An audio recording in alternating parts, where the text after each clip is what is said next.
To masu sauraro barka da sake kasancewa da mu a cikin Arewa Top Hausa News. Muna roƙonka in wani ya kasance zuwanka na farko ka danna subscribe kana ka danna alamar ƙararrawa akan wannan bidiyo don ci gaba da samun shirye-shiryenmu game da sabbin bidiyoyi da ma wasu a cikin wannan channel da zarar mun ɗora. To masu saurare alhamdulillah sojoji sun yi nasarar kama yaran Turji guda 20 a daren jiya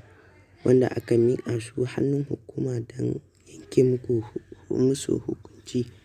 daidai da abun da suka aikata, waɗanda wannan suke kawo tsaiko da kuma koma baya a cikin wannan ƙasa tamu ta Najeriya.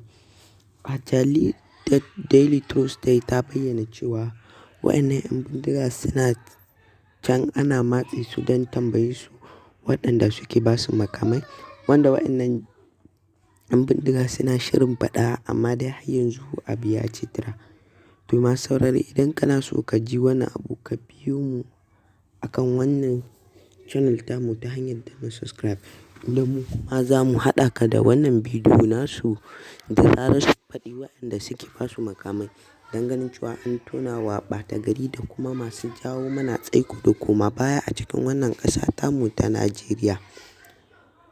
To dai duk ka manta dai kana kan wannan channel ta Arewa Top Hausa News wadda take kawo maka shirye-shirye da labarai masu ɗumi don ganin cewa ka san yadda hali ake ciki a wannan ƙasa tamu ta Najeriya, kuma don faɗakarwa, nishaɗantarwa har da kuma sashe na wa'azantarwa duka a cikin wannan channel tamu. To masu saurare mu dai ci gaba da yi wa wannan ƙasa tamu addu'a duba da irin abubuwan da suke afkuwa kala-kala iri-iri. Allah ya kiyaye, ya tsare mu kuma ya ƙara kare mu, ya ƙara kiyaye irin waɗannan abubuwa da suke faruwa a wannan ƙasa tamu ta Najeriya. Mun gode da yadda kuke ƙoƙarin kasancewa da mu.